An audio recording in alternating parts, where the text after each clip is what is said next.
1,800 trucks gone. Seized in the dead of night by a regime so desperate, so paranoid, so completely untethered from the rules of civilized nations that intelligence analysts across Europe have started calling it something chilling. Europe's North Korea. And tonight, as you sit there watching this, the government of Lithuania has just declared a national state of emergency. But here is where the story takes a turn nobody saw coming. The trigger was not tanks rolling toward the border. It was not fighter jets scrambling. It was weather balloons. Simple, cheap, terrifyingly effective weather balloons floating silently through sovereign airspace, carrying contraband cigarettes today and potentially something catastrophic tomorrow. I know how that sounds. But stay with me here, because this story is one of the strangest and most consequential geopolitical crises unfolding anywhere in the world right now. And almost nobody is paying attention. Picture this scene. You are an air traffic controller working the night shift in Vilnius, Lithuania. Your entire job is keeping aircraft safe, making sure nothing unexpected enters the flight path of commercial planes carrying hundreds of passengers. And over the past 60 days, you have been forced to shut down Lithuanian airspace 15 separate times. Not because of Russian military exercises, not because of some malfunctioning drone, because of balloons drifting across the border from Belarus like silent ghosts in the night sky. These devices are brilliantly sinister in their simplicity. They cost almost nothing to produce. They carry no transponders. They emit no signals. They do not communicate with radar systems.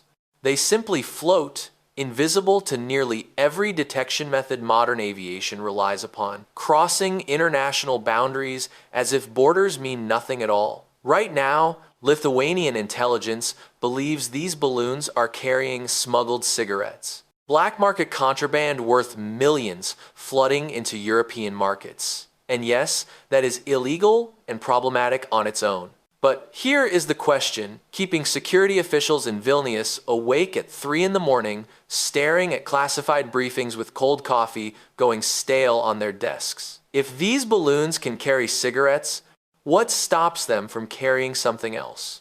What stops the next payload from being a biological weapon? A chemical agent?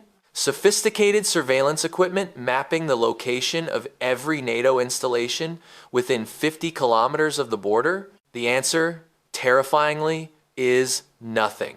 Nothing stops that at all. And Alexander Lukashenko knows it. The Belarusian dictator is not accidentally launching these balloons. This is calculated provocation, a way of saying to Lithuania and to NATO and to the entire European Union that he can penetrate their airspace whenever he chooses, and there is very little anyone can do about it. It is asymmetric warfare wrapped in plausible deniability. And the balloons are only half the story. What is happening on the ground might actually be worse. While headlines elsewhere have dominated the news cycle, a slow-motion hostage crisis has been unfolding at the Lithuanian-Belarusian border. According to official data from Lithuanian customs authorities and the National Logistics Association, approximately 1,800 trucks registered to Lithuanian companies are currently trapped inside Belarus, not delayed.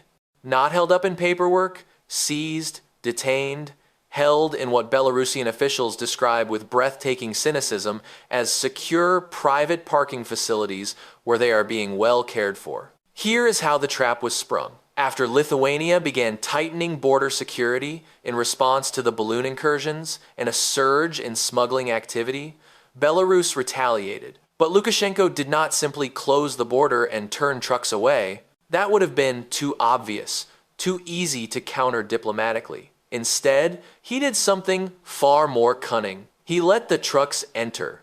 He let the drivers proceed to their destinations and unload their cargo. And then, when those drivers tried to leave, they discovered they could not. The exits were closed. The roads were blocked. They were stuck. Eventually, after weeks of diplomatic pressure and international outcry, most of the drivers themselves were permitted to leave and return to their families in Lithuania. but their trucks stayed behind.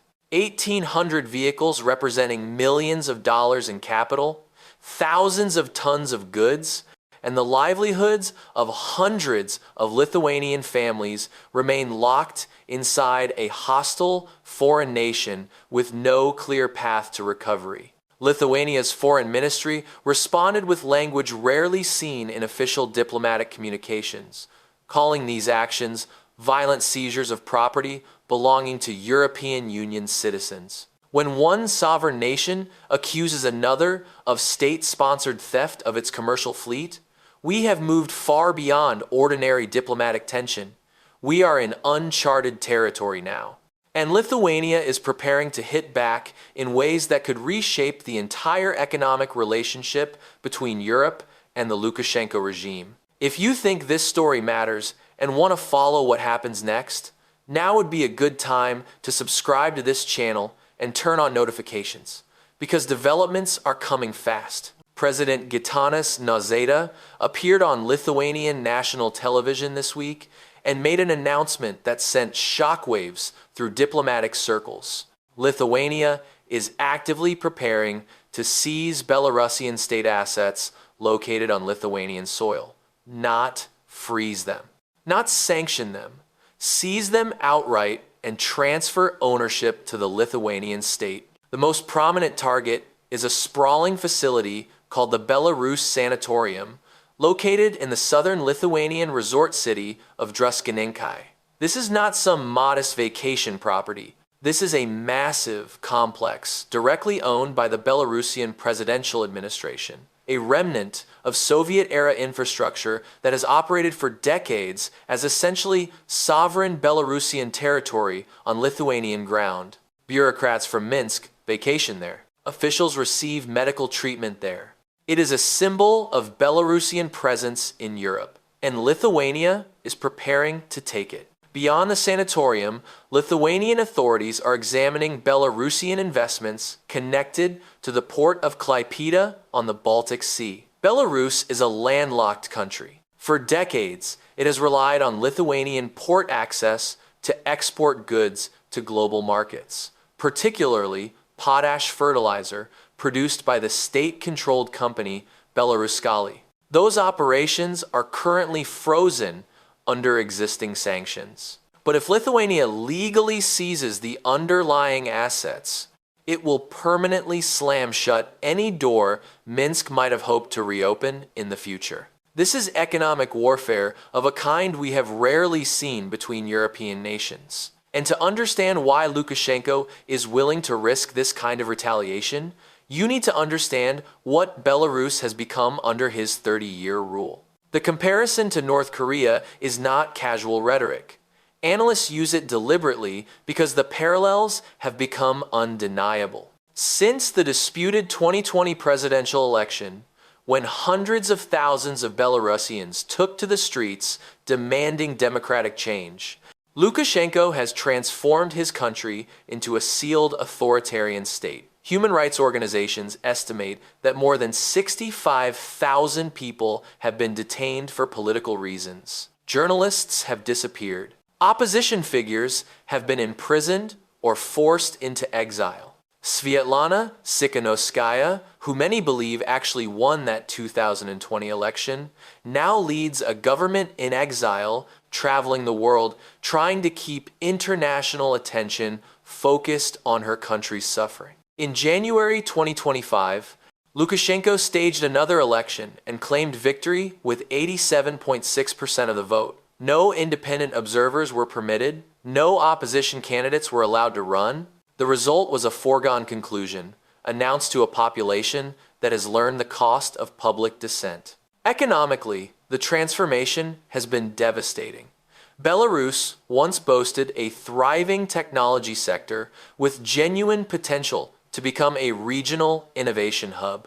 Companies like EPAM Systems and Wargaming employed thousands of talented engineers and developers. Those companies have since relocated operations to Lithuania, Poland, and beyond, taking their talent and their tax revenue with them. Cut off from Western markets by sanctions and abandoned by international investors, Belarus now survives almost entirely on Russian subsidies, cheap oil, emergency loans, military protection. In exchange, Lukashenko has surrendered his country's sovereignty piece by piece, becoming little more than a client state doing Moscow's bidding. The balloon provocations, the truck seizures, the aggressive posturing toward Lithuania, none of this makes economic sense for Belarus. These are not the actions of a rational government pursuing national interests. These are the desperate flailings of a regime fighting for survival, trying to prove its relevance to its Russian patrons, while distracting its own population from the slow-motion collapse happening all around them. So where does this end? Lithuanian officials are gaming out three scenarios. In the first, international pressure forces Minsk to release the trucks and de-escalate the balloon operations, and some fragile status quo returns. In the second, Lukashenko doubles down, perhaps reigniting the migrant crisis he manufactured in previous years, or inviting more aggressive Russian military posturing in the region. In the third and darkest scenario, Lithuania proceeds with asset seizures, Belarus retaliates further, borders close permanently, and a new Iron Curtain descends across Eastern Europe. What happens on this border in the coming weeks will echo across the continent for years. 1,800 trucks, silent balloons in the night sky, a sanatorium that might soon change hands. These are the unlikely ingredients of a crisis that could define European security for a generation. And we will be here covering every single development